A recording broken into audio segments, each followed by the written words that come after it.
Anlat kız anlat. Hangi birini anlatayım Cevriye? Nereden başlayayım bilmiyorum. Hepsini anlat hepsini. Öncığını cıncığını. Evet hanımlar, masam biraz karışık ama kıyafetlerden nasıl ölçü alarak örgü yaparız, tasarlarız onu anlatmaya çalışacağım hanımlar. Ben her zaman kıyafetlerden ölçü alarak örgüde ilerliyorum. Şimdi şöyle göstermek istiyorum. Masam karışık ama hani nasıl anlatacağımı da pek bilemediğim için böyle rastgele bir video olacak. Şimdi bakın elimde kızımın 1 yaş bir penyesi var mesela. Bu penyeden bakarak hırka ölçüsü alıyordum ve buna göre zincir çekiyordum, yapıyordum. Şimdi temel beden kalıp olarak şunu göstermek istiyorum. Ben konfeksiyon okuduğum için hanımlar temel beden kalıbı biliyorum. Bakın şimdi şuradaki işaretlediğim, bakın şurası var ya, şöyle gösteriyorum, çizdiğim yer. Burası ön. Sol taraf ön, sağ taraf. Şimdi burada bakın şurası kol payı, burası da kol payı. Bakın burası arka. Zaten burası omuz, omuz. Burası ense, ense. Yani arkanın şurası ense oluyor. Bakın önünde yaka kısmı burası hanımlar. Şimdi bakın temel beden kalıp normalde bu oluyor hanımlar. Ekstrada mesela kol içinde zaten buradan böyle şuradaki kolun payı da genelde budur kalıpta, kumaşlarda. Ama biz örgülerde düz kullandığımız için kol bu şekilde düşüyor örgülerde. Şimdi ne demek istediğimi güzelce önce bir kıyafet üzerinden sonra bir örgü üzerinden anlatacağım. Şimdi hanımlar bakın bu bir kıyafet. Bakın çizdiğim gibi kalıpta nasıl çizdim? Şöyle uzak. Bakın ön sol tarafı. Şurası omuz, kol. Bakın geliyorsunuz tam orta bölgesi yaka kısmı, değil mi? Şimdi diğer tarafta aynı şekilde arka kısmı da böyle düşünelim. Bakın aynı omuz, işte kol kısmı ve arka dümdüz. Bunu bu şekilde düşünün. Şimdi aynı bu tekniklerde bakın bir hırka ördüm. Ne yaptım? Uzaklaştıralım. Şimdi şu teknikler var ya, şu teknik. Bu kalıbı önce şöyle açayım hemen. Bakın burada ördüm. Bakın aynı teknik. Geldim dümdüz yukarı çıktım. Omuz, kol, yaka. Bakın düz. Buradan başladım. İşte zincir çektim. Kafama göre bir zincir çektim. Bu kıyafetten ölçü alarak. Nasıl aldım? Onu da göstereyim. Tam böyle katladım. Bunu da böyle yaptım. Bakın.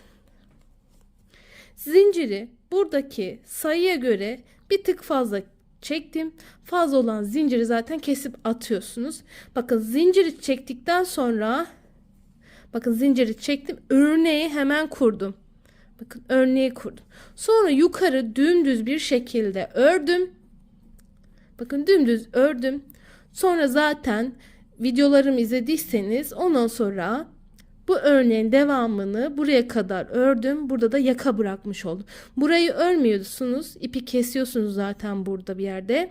Ondan sonra örneği böyle sağlı sollu örmeye devam ediyorsunuz ve omuz çıkıyorsunuz. Bakın burada da aynı şekilde zincirleri çekiyorsunuz. Örneği kurup yukarı doğru örüyorsunuz. Sonra ipi kestikten sonra buradan yukarı doğru örüyorsunuz. Yani aslında işlem şu an bunun kalıbı bu. Bakın şu kalıbı bu. Bakın zincir çektik. Yukarı doğru örneği kurdum. Sonra buradan ipi kestim. Sonra devam ettim. Yukarı doğru aynı örneğe devam ettim. Bakın. Sonra diğer parçayı örüyorum. Aynı şekilde zinciri çekiyorum. Yukarı doğru ördüm. Bu şekilde ön, sağ ve sol parçasını çıkardım. Sonra ne yaptık bu videoda? Bunu zaten anlattım ben. Hatta bunun videosunu da ekleyeceğim. Arka parçaya geçtim değil mi? Bakın. Arka parçada ne yaptık? Bakın aynı işlem. Bu sefer buradaki zincir sayısıyla buranın zincir sayısı diyelim 40. O zaman bu ikisinin toplamı 40 ise 40 santim uzunluğunda zinciri çektim. Buraları zincir çektik. Örneği kurduk. Yukarı doğru ördüm. Sonra bakın ne yaptım? Omuz yukarı gittim. Sonra burada zaten yapıyorsunuz. Sonra bu şekilde buradan da ipi takıp diğer omuzu ördünüz. Bakın mantık bu. Sonra geliyorsunuz bu parçaların omuzlarını birleştiriyorsunuz. Yani aslında o kadar basit ki ya ben size en basit anlayacağınız şekilde anlatmaya çalışıyorum. Şimdi bakın arka parçayı ördükten sonra ne yaptım? Omuzları ekledim birbirine. Ondan sonra bunun etrafındaki lastiğe gittim. Sonra geldim. Bakın yan dikişlerini birleştirdim.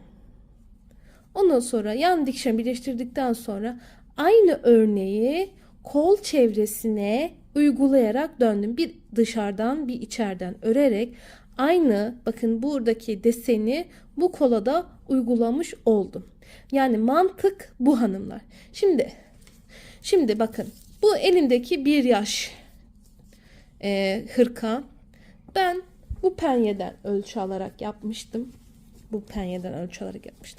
Şimdi aynı bu modeli kocaman büyük bir hırka yapabilirim. Bakın burada şimdi asıl göstermek istediğim model bu. Aslında bakın kalıplar nasıl birbirine benziyor. Aynı mantık bu hırkada da var. Hazır giyimde de var. Yani farklı bir işlem uygulanmıyor. Temel, beden, kalıp bu hanımlar. Bütün örgülerde, bütün kıyafetlerde kullanılan bu. Örgülerde ip olduğu için, esneme payı olduğu için bakın normalde bir kıyafeti incelediğinizde bu şekilde koltuk altı oyuntusu olur. Omuzlarda böyle. Arkada da aynı şekilde olur. Arka kısımda da aynı şekilde olur. Bu şekilde. Şimdi hanımlar örgü kumaşlarda mutlaka bu pay verilmeli. Yoksa kol kasar. Hani kıyafeti giyen kişiye olmaz. Şunu da göstermek istiyorum. Bakın mesela burada koltuk altı oyuntusu verilmiş. Çünkü örgü değil bu. Bu penye. Ama biz bunu örgü uyarladığımız zaman dümdüz yukarı çıkacağız. Bakın bunda da aynı şekilde hafif koltuk altı oyuntusu verilmiş. Ama biz örgülerimizde vermeye gerek duymuyoruz. Direkt düz örüyoruz. Sonra bakın belirliyoruz kol evi, kol genişliğini ayarlayacaksınız göğüs altına kadar. Ondan sonra buradan aşağı doğru kolu öreceksiniz. Kolu böyle öreceksiniz.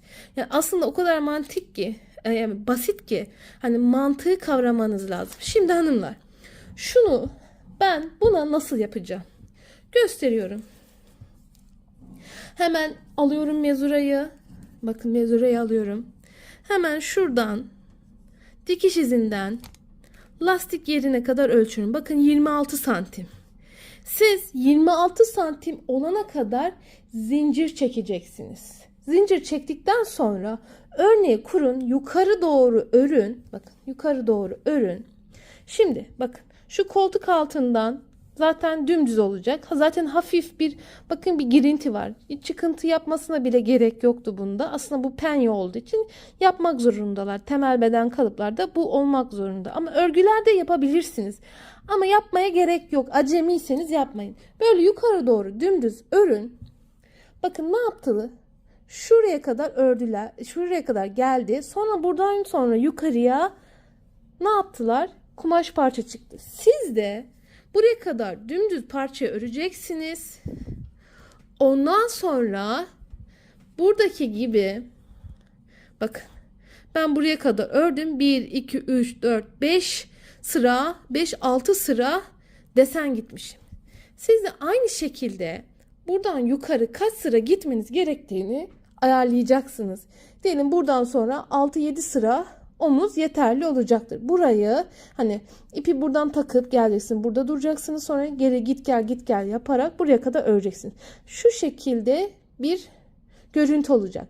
Zaten bunun etrafını diyelim bir diğer parça ördüğünüzde lastik kenarı, kenar oyası gittiğinizde burası kenar oyası gittikten sonra muntazam bir şekilde burası düşüyor.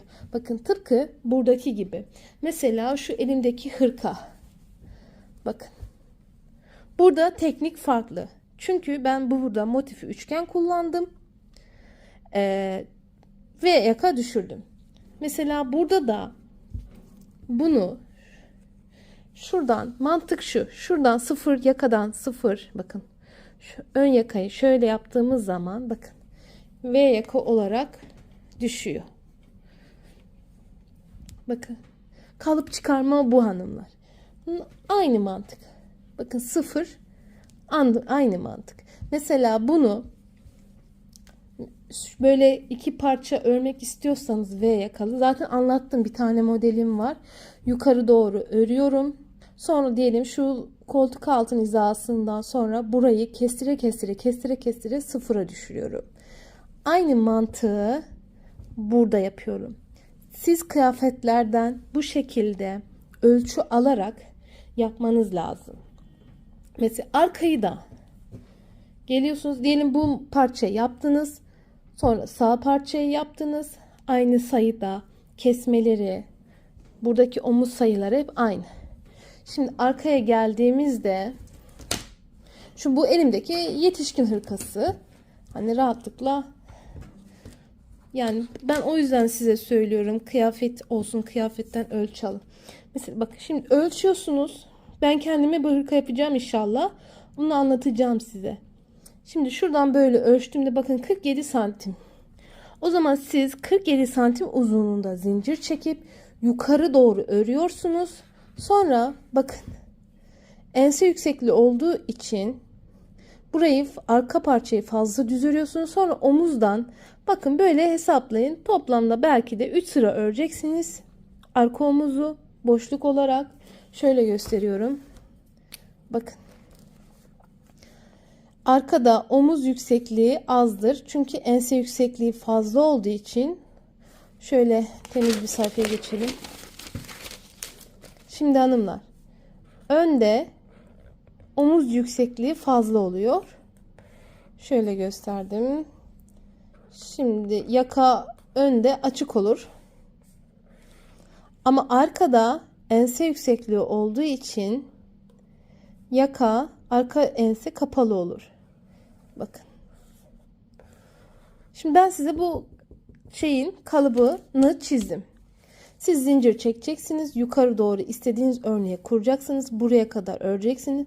Sonra ipi kestikten sonra omuzu bu kadar öreceksiniz. Sonra geleceksiniz. Buradan ipi takacaksınız. Diğer omuzu da böyle öreceksiniz. Bu kalıbı çıkartmış olacaksınız. Sonra bunları bakın.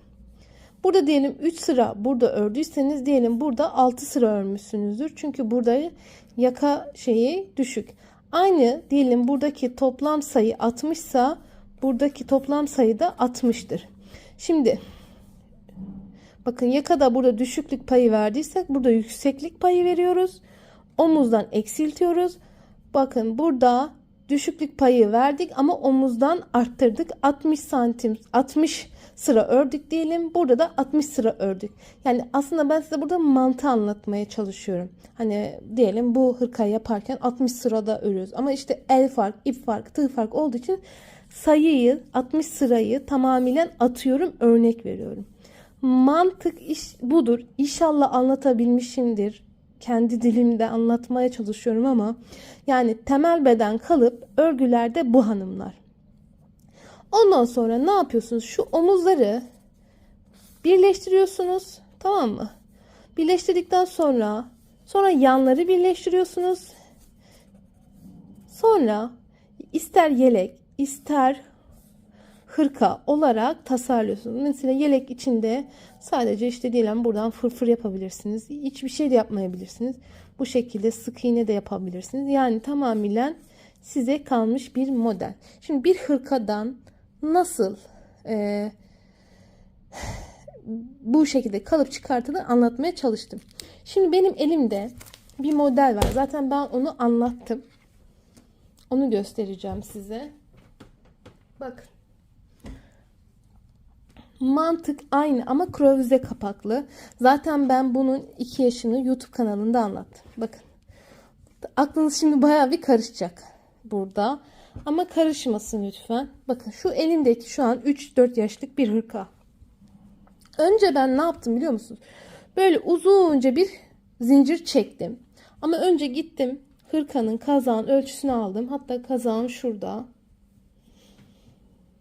Bakın kazağım bu. Bakın.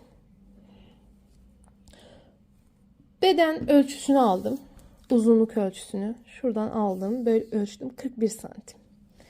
Şimdi aynı şekilde bakın. 43 santim. Ben biraz büyük yaptım. 43. 43 daha ne yapar? 86 santim yapar. 86 santim uzunluğunda bu parça zinciri çektim. Örneği kurdum. Güzelce ördüm. Bakın burada ek parça yeri var. Sonra aynı şekilde bu parçayı ördüm. Bakın. Bakın aynı parça. 80 santim işte 86 santim uzunluğunda parçayı ördüm. Sonra ne yaptım? Kolu buradan bakın birleştirdim. Sonra kolu ördüm. Bakın dümdüz. Aynı kalıp. Aynı ölçü. Bakın. Ama ben burada kravize yaka yaptığım için burada mesela farklı teknikle yaptım. Alttan başlamadım. Yan kısmından tasarlayarak yaptım. Sonra ne yaptım? Bakın kravize kapaklı olduğu için bu parçanın buradan başladım, geldim, ördüm, buraya yaptım. Şimdi sonra bu parçanın buradan başlayacağım, böyle geleceğim, öreceğim. Burada ne yaptıysam aynısını da buna yapacağım. Sonra birleştireceğim bu yanlarını, sonra kolu öreceğim. Sonra lastik yerini yapacağım. Aslında mantık o kadar basit. Yani 2 parça örüyorsunuz farklı aynı ölçüde. Sonra bir arkadan birleştiriyorsunuz. Yanları birleştiriyorsunuz. Kol örüyorsunuz. İsterseniz bakın bu böyle de olabilir. Bakın böyle olabilir. Bu arka payını fazla verdim. Çünkü krovize kapaklı olduğu için. Şimdi şöyle de olabiliyor hanımlar. Lastik yere gideceğiniz zaman bakın böyle normal düz bir hırka. Sadece yandan başlayarak bakın boy ölçüsü alarak bu şekilde de hırka tasarlayabiliyorsunuz. Yani böyle bir elimde kazak. Mesela bakın kazaklar da tekstil olduğu için bunu yapmak zorunda. Ama biz el örgüsü ördüğümüz için hani bu oyun tüyü vermek zorunda değiliz. Sizin yapmanız gereken temel beden kalıp bu hanımlar. Yani bu şekilde öncelik birinci videom temel beden kalıbı yani hanımlar. Siz hatta elinizde yani şunu mutlaka çizin. Temel beden kalıbı bu. Bu mantıkla ilerleyeceksiniz. Yani bunu mutlaka çizin. Yani bunu ön, sağ, sol, arka kısmını mutlaka çizin. Bu önünüzde dursun. Sonra alın bir kıyafet. O kıyafetten şimdi alttan başlayarak yukarı doğru örme tekniği. Alttan başlayarak yukarı doğru örme tekniği. Zaten videolar ekleyeceğim. Aynı bu videoya bağlı olan şeyleri ekleyeceğim. Anlatacağım siz. Oradan bakıp anlarsınız ne demek istediğimi. Mesela motif T.